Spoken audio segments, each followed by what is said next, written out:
December 9, 1971. Johnny Carson was sitting across from Bruce Lee on the Tonight Show stage when Bruce did something so fast, so impossible, that it made Johnny Carson freeze mid-laugh.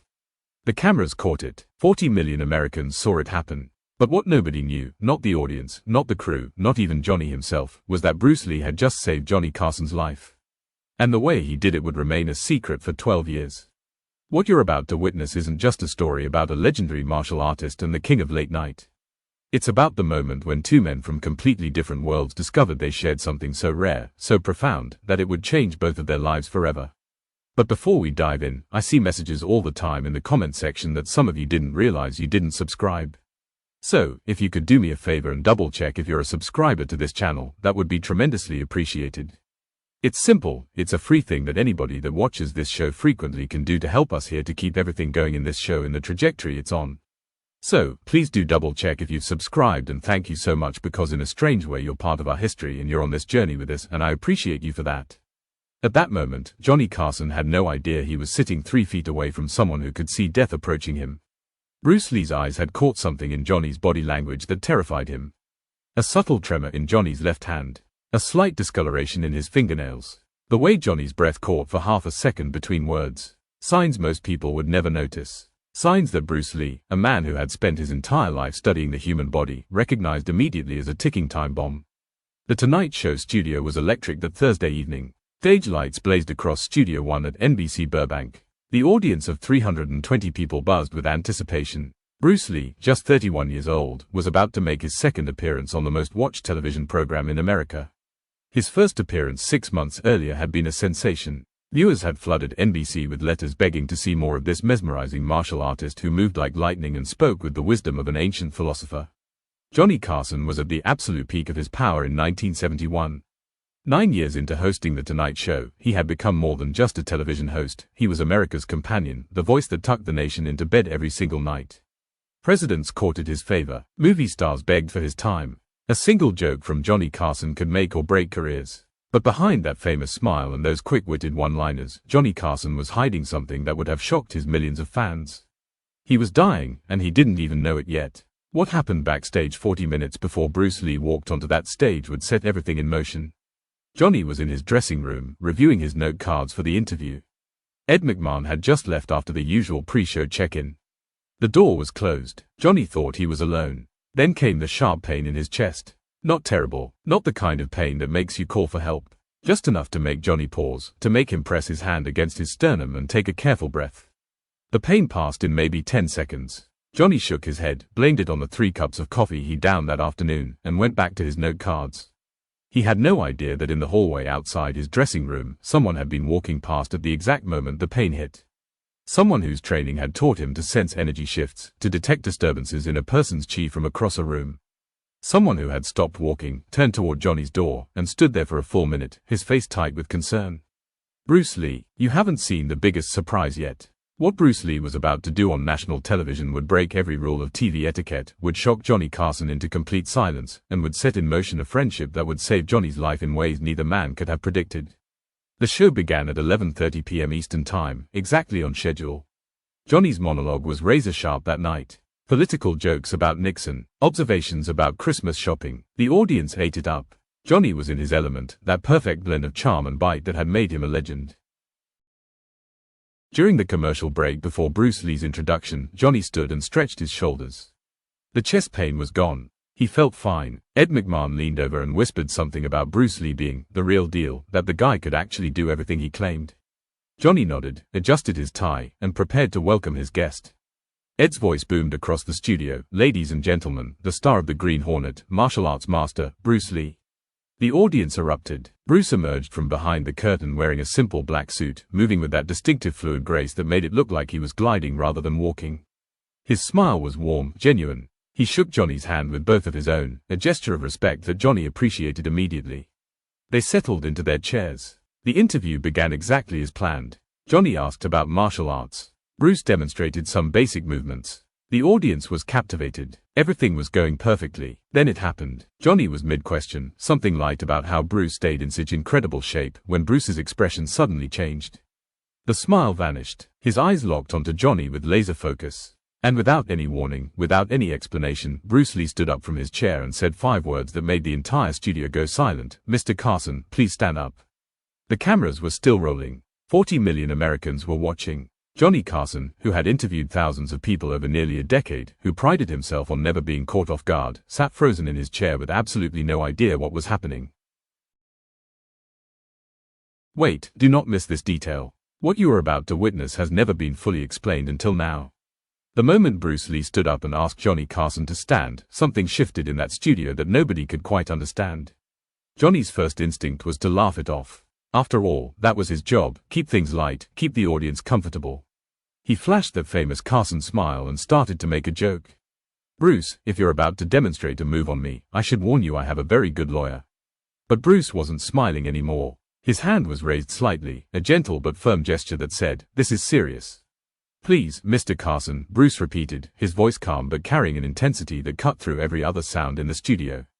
"Stand up, right now." The audience didn't know whether to laugh or stay quiet. This wasn't part of the script. The director in the control room was frantically signaling to his assistant director, "What's happening? Did we miss something in the pre-interview?" Ed McMahon had half risen from his chair, ready to intervene if this was going sideways. Johnny, reading the room and recognizing something genuine in Bruce's demeanor, slowly stood up. "Okay, Bruce, I'm up. What's this about?" Bruce moved closer, but not threatening, more like a doctor approaching a patient. He gestured toward Johnny's left side. "Your left arm, may I?" Johnny extended his left arm, confusion written all over his face. The cameras zoomed in. 40 million people leaned closer to their television sets. Bruce took Johnny's left hand in both of his and pressed 2 fingers against the inside of Johnny's wrist. Not hard, gentle, precise. He held them there for about 5 seconds, his eyes closed, completely focused. When his eyes opened, the concern in them was unmistakable. "When did you last see a doctor?" Bruce asked quietly. The question hung in the air like a thunderclap in a library. Johnny tried to deflect with humor. "Well, I see my dentist pretty regularly," but Bruce wasn't having it. "Your heart, Mr. Carson. When did you last have your heart checked?" The studio went completely silent. Not a cough, not a whisper, just the hum of the cameras and 320 people holding their breath. Johnny's smile flickered. "Bruce, we're on live television. I'm not sure this is." "Your pulse is irregular," Bruce said, his voice gentle but firm. "Very irregular, and there is something else I can feel in your chi, in your energy. Something is wrong with your cardiovascular system. I do not know exactly what, but I know it is serious." Ed McMahon was on his feet now. The director had abandoned any pretense of controlling the show. This was no longer entertainment. This had become something else entirely. Johnny Carson, the man who had faced down presidents and movie stars with unshakable composure, looked genuinely shaken. "Bruce, I feel fine. I mean, I had a little chest pain earlier but..." He stopped himself, realizing he'd just admitted something he hadn't meant to say. Bruce's expression darkened. "Chest pain? When?" "About an hour ago. But it passed. It was nothing." "It was not nothing," Bruce said, his voice rising slightly with urgency. "Mr. Carson, I am not a doctor, but I have spent my entire life studying the human body. I can feel when energy is blocked, when blood is not flowing the way it should. And right now, something in your body is crying out for help." The audience was openly concerned now. Several women had their hands over their mouths. Men in the back rows were standing up to see better. This was supposed to be a fun interview with a martial arts expert. It had turned into a medical emergency playing out on national television. But what happened next shocked everyone even more. Because Bruce Lee did something that would later be called either genius or insane, depending on who you asked. He turned to the camera. Not to Johnny, not to the audience in the studio. To the television camera, to the 40 million Americans watching at home. "Is there a doctor in the audience?" Bruce asked, his voice projecting with perfect clarity. "Or anyone watching at home who is a doctor? Mr. Carson needs medical attention. Now." Johnny started to protest. "Bruce, come on, this is embarrassing." "I'm fine." "You are not fine," Bruce said, turning back to him. And then, in a voice so quiet that only the microphones caught it, he added, "Please, Mr. Carson. I have seen this before. My own master, my teacher." He ignored the signs. He told everyone he was fine. 3 weeks later, he was dead. Please do not make the same mistake. The raw emotion in Bruce's voice, fear, urgency, grief, cut through everything.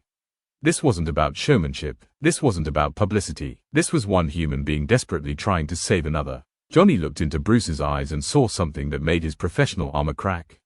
He saw genuine terror. He saw a man who had lost someone he loved and was determined not to let it happen again. "Okay," Johnny said softly. Okay, Bruce, what do you want me to do? Bruce turned back to the audience. We need a doctor, right now. For about 15 seconds, nobody moved. The entire situation was so surreal, so unprecedented, that even the people in the audience couldn't quite process what they were being asked to do. Then a man in the 7th row stood up. He was maybe 50 years old, wearing a cardigan, sweater and glasses. His voice was hesitant but clear. I'm a cardiologist. Dr. Robert Mitchell. I came to see the show with my wife. The relief that washed over Bruce's face was palpable. Please, doctor, come up here. Please examine Mr. Carson. Security helped Dr. Mitchell make his way to the stage. The man looked absolutely bewildered. He'd come to watch Johnny Carson tell jokes, and now he was being asked to perform a medical examination on live television. Johnny was still trying to maintain some semblance of control over the situation. Doc, I'm really sorry about this. I think Bruce here is being a little... Dr. Mitchell had already taken Johnny's wrist, checking his pulse the way Bruce had. His expression changed almost immediately. The casual bemusement disappeared, replaced by professional concern. Mr. Carson, the doctor said slowly, your pulse is extremely irregular. I'm feeling what could be atrial fibrillation, possibly something worse. Have you been experiencing any other symptoms? Shortness of breath, fatigue, chest pain. Johnny hesitated, then nodded. The chest pain. Earlier today, it went away. Dr. Mitchell looked at the camera, then at Bruce, then back at Johnny. Mr. Carson, I don't want to alarm anyone, but you need to go to a hospital. Tonight. Now. This isn't something to wait on. And that's when Johnny Carson did something he had never done in over 2,000 episodes of The Tonight Show. He looked directly at the camera and said, I think we need to end the show early tonight, folks. This is exactly where everything changed. What you have seen so far is nothing compared to what happened in the next 2 hours.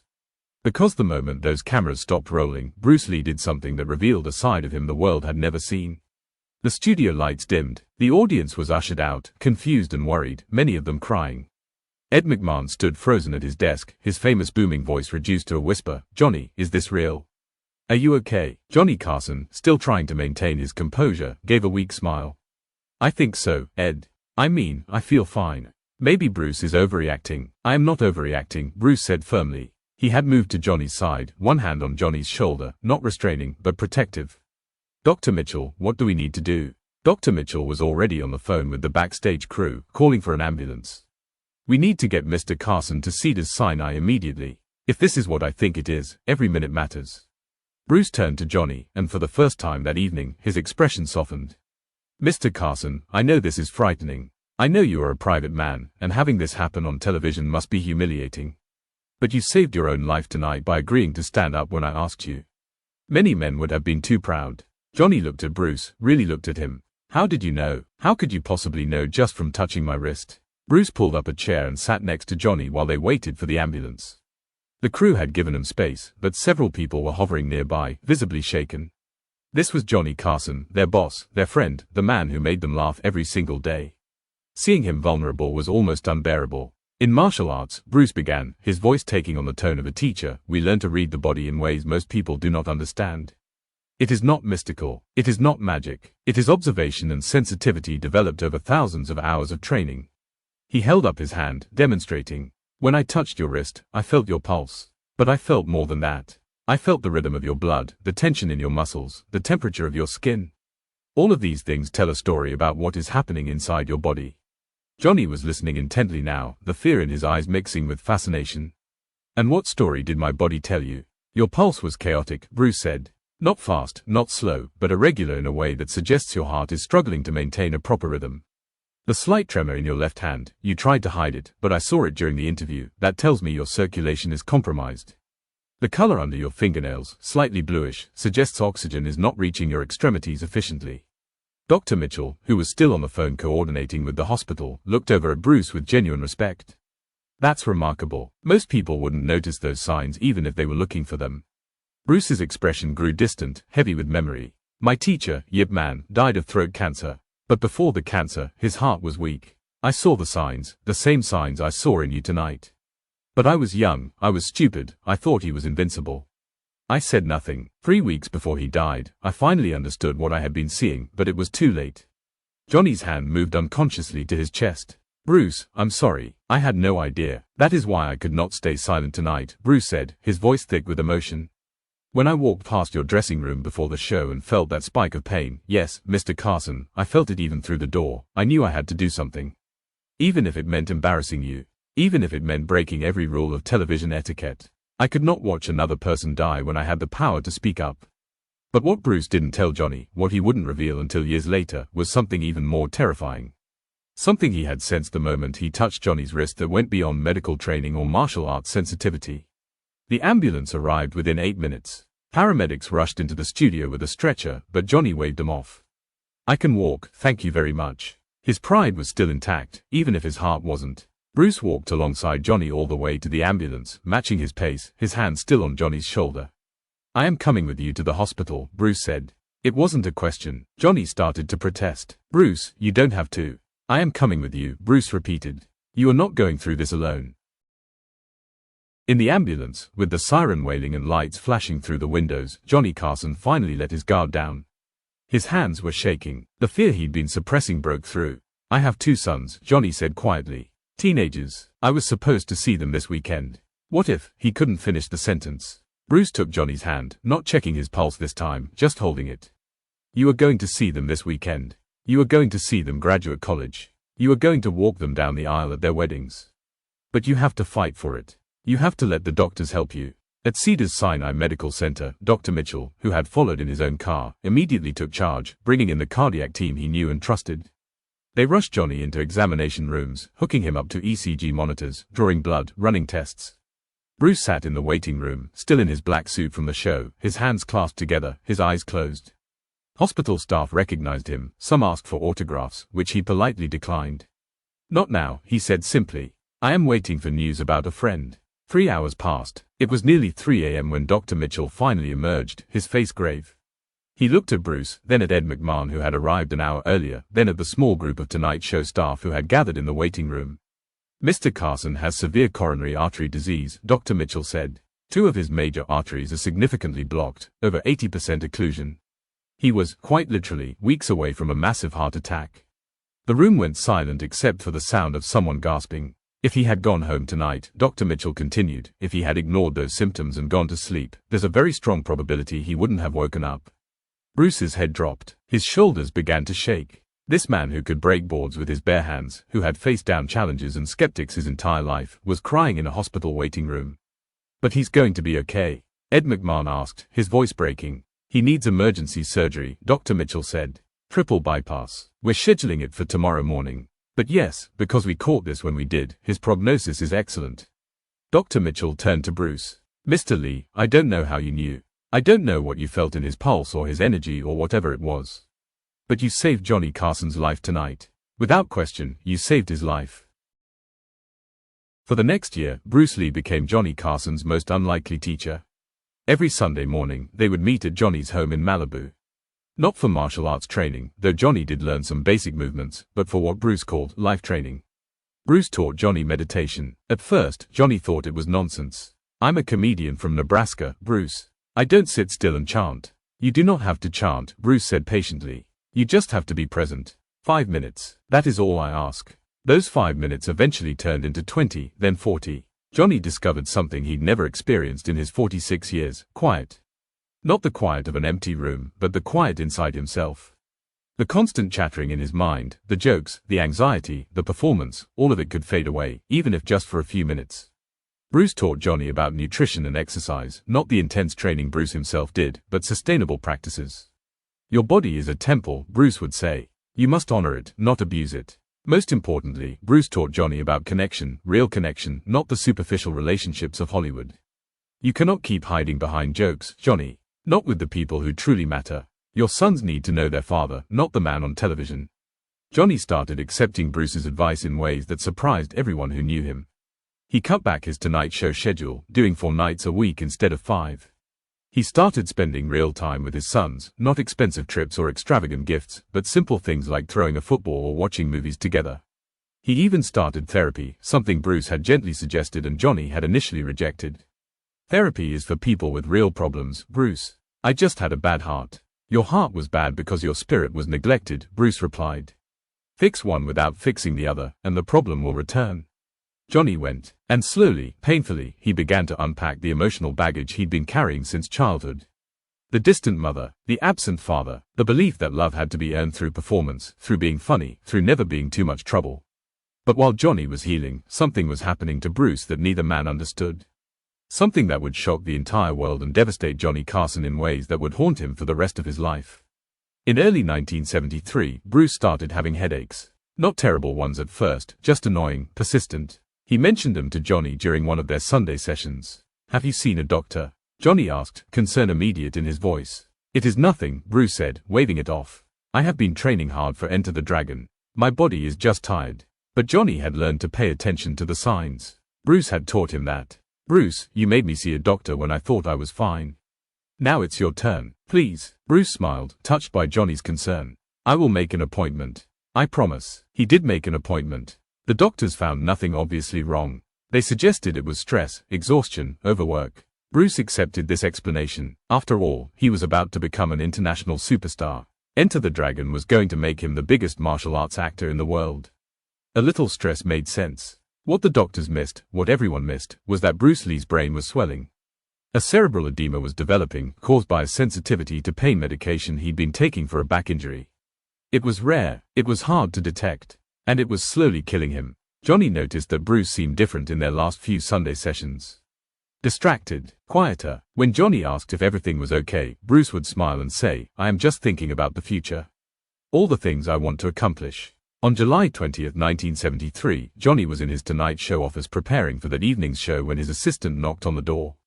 Her face was white. "Mr. Carson, there's been a call from Hong Kong. It's about Bruce Lee." Bruce Lee had collapsed in the apartment of actress Betty Ting Pei. An ambulance was called. By the time they got him to the hospital, he was in a coma.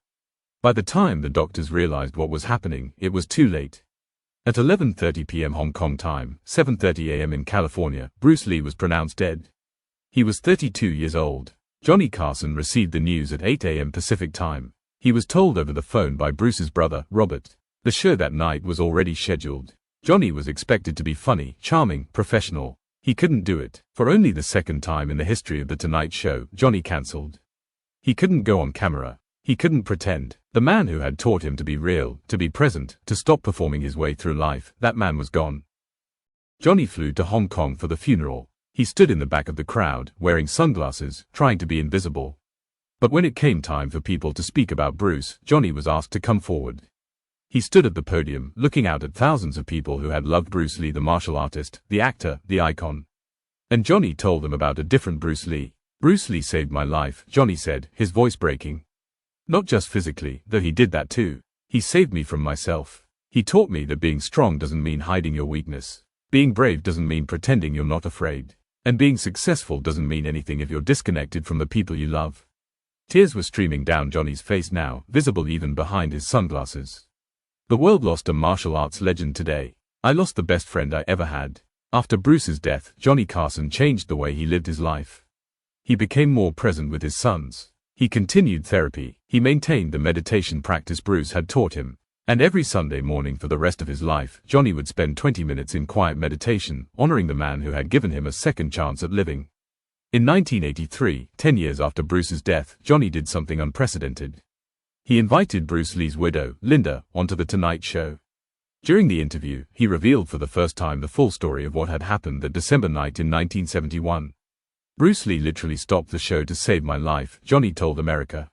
"He risked his career, his reputation, everything, because he cared more about a human life than about looking good on television." That's who Bruce really was. The episode became one of the most watched in Tonight Show history. Thousands of letters poured in from viewers thanking Johnny for sharing the story. But more importantly, heart disease awareness spiked dramatically in the weeks following the broadcast. Doctors' offices reported a surge in patients coming in for cardiac screenings. Bruce Lee had saved more lives than just Johnny Carson's. When Johnny Carson retired from The Tonight Show in 1992, his final monologue included a tribute to Bruce. "I've had the privilege of interviewing thousands of people in this chair," Johnny said. "Presidents, movie stars, musicians, comedians. But only one person ever looked at me and saw not the host of a TV show, but a human being in danger. Only one person cared enough to risk everything to help me." He paused, emotion thick in his voice. "Bruce Lee taught me that real strength is about being present. being honest, being connected, and I've tried to live by that lesson every single day since he's been gone. Johnny held up a small photograph, Bruce and him together, taken during one of those Sunday morning sessions. Both men smiling, genuine and unguarded. "Thank you, Bruce," Johnny whispered, "for everything." Bruce Lee lived only 32 years, but in that short time, he changed the world in ways most people never understood. Yes, he revolutionized martial arts on screen. Yes, he broke barriers for Asian actors. But perhaps his greatest legacy was teaching people, including one lonely television host, that being truly alive means being truly present. Johnny Carson lived another 13 years after retiring, passing away in 2005 at age 79. According to his family, one of the last things he did before he died was request that photograph of him and Bruce be placed on his nightstand. Two men from different worlds. One encounter that changed everything. One friendship that saved a life and transformed a soul. If this story moved you, hit that subscribe button right now. Share this with someone who needs to hear about the power of true friendship, about paying attention to the people around you, about having the courage to speak up when something is wrong. And tell me in the comments, has anyone ever saved your life, physically or spiritually? Have you ever been that person for someone else? Where are you watching from tonight? Drop your location below. And remember what Bruce Lee taught Johnny Carson: be present, be real, be connected. That's where true strength lies.